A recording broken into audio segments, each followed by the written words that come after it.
Should you offer a lifetime membership to your membership site? I want to talk a little bit about that here because I messed up pretty badly at the Blog Marketing Academy with my lifetime membership offer, and I need to share the experience and what you can learn from it.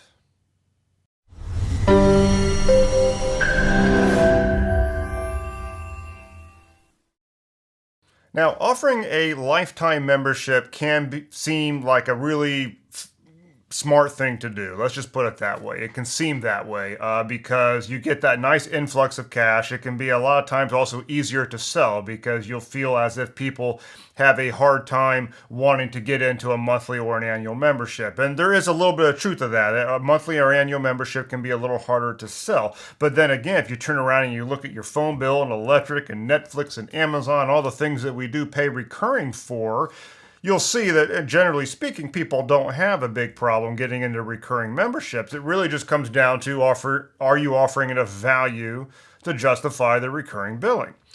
But a lot of us, including myself, have taken the lazy way out, the seemingly easy way out by offering a lifetime membership. Now, here's what happened with me, and I just need to share this right off the bat because you may have noticed if you've been to blogmarketingacademy.com lately that I don't focus so much on training content anymore. I've really pivoted the business into services like the concierge service, and I'm very happy doing that. I'm really glad that I made the switch. But part of the reason why I made that switch, not the entire reason, but part of it was because I got myself into a real pickle by offering and relying on lifetime memberships. When I had the membership called the Lab at the time, which is the membership for the Blog Marketing Academy, I started out by offering a lifetime membership for a Black Friday, an annual Black Friday. So you guys have seen all these Black Friday deals. And I did that. And the first time I offered the lifetime membership as the offer, it honestly, it made a killing. I don't remember the exact amount, but it was a lot. And I was very happy with the results of it.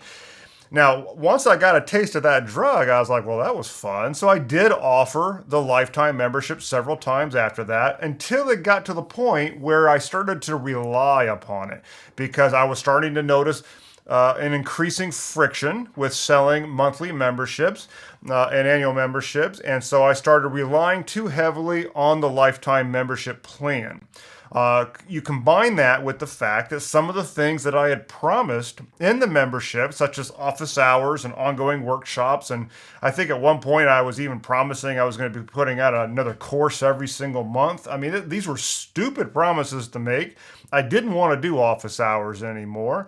And yet I had people who I was promising to do that essentially without an end, and they were only going to pay me one time.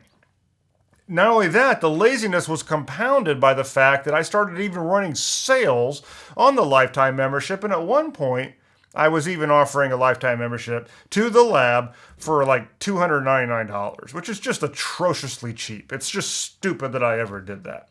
So what happens is that I had a whole army of people, and I've got many hundreds of people in the database, God bless them. They took advantage of the offer, but they are now lifetime members. And if I release something, they inevitably will come out and be like, do I have access to that as well? And that was the nature of the offer. So therefore I do it. More recently, I came out with a workshop for what's called Digital Sovereignty Workshop and put it into what's now called the One Pass membership. And I had many members come out of the woodwork that I hadn't heard from in a long time. And they say, do I have access to that? Well, yes, because that was the terms of the deal that they came in on. And so what you have are people who are now, unless I renege on the deal, if I put out a workshop, they get automatic access to it because that was the promise that was made.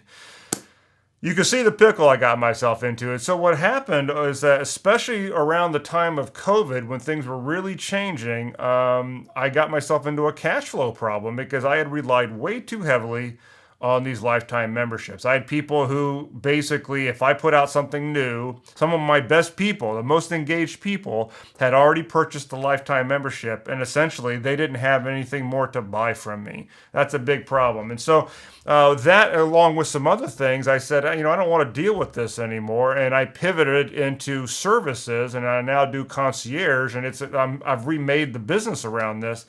in a pretty big way. And I will never offer a lifetime membership to that. I'm not even going to ever offer an annual membership to that, most likely, because recurring billing is the name of the game. If you're going to run a business, you need to have a reliable degree of cash flow. Okay, and what I did is I killed my customer lifetime value by offering and then overly relying on that lifetime membership. So with that story, let me share a few lessons from my own experience, things that you can keep in mind, because I don't want to come off and say that it's never good to offer a lifetime membership. There is a time and a place for it. I just got to be over reliant upon it. I will say, if you're going to offer a lifetime membership, you absolutely have to do it with a strategy in mind. Never get yourself into a place where you're going to depend upon the revenue from a lifetime membership. You need to be mainly focused on monthly and annual. And at the very least, if you're going to have a lifetime membership, do not promise everything. Okay? It needs to be something where, whether they're in there or not, they're not the deliverables that you're going to give them have a time cap on it. Okay, that was a mistake that I made, is that I did not place an automatic time cap on it. I've seen some lifetime memberships. In fact, I'm in one that I think this is several years back. I initially purchased it for about $4,000. The thing is, now, even to this day, there's a maintenance fee of like $129 a year that gets charged to it. And I don't really mind. It's not that big of a deal, but that's one potential way to do it. But you definitely don't want to get too reliant on it. If you're going to offer a lifetime membership, I recommend that you price it at least double what your annual membership costs, probably more like 3 times or higher. So instead of me ever contemplating something like $299, I should have been way up higher than that. I should have been probably $600, $700, $800, and I just didn't do it. So that's something you should keep in mind. Try to shoot for a 2 to 3x multiplier in order to get to your lifetime membership asking fee. The other thing is that you probably should not have a lifetime membership that's just out in the open all the time. I think it works best if it's under time-limited circumstances with a sense of urgency, perhaps as a one-time offer or an upsell or something to that effect, but probably not sitting right next to your monthly on the pricing table. I think it's better to have the lifetime off on its own. That's just from my experience.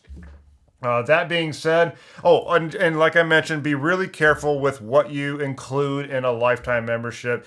I think ongoing support needs to have probably a 1-year time cap on it. I don't think you should promise unending support. I mean, if you're in the course business, if you want to include all future releases and all content, fine, but it does not need to include ongoing support that's going to take your time moving forward, because then what can happen is you can end up in that trap where you've overpromised on things that you may not even want to do in the future because you just sort of changed your mind, or you just killed your customer lifetime value. Okay, so that's basically the summary version of it. That was the mistake that I made with lifetime memberships. You need to be careful of it. It can be a great sales strategy if done correctly, but it is a bit of a double-edged sword, and you need to go into it with your eyes wide open so you don't mess up.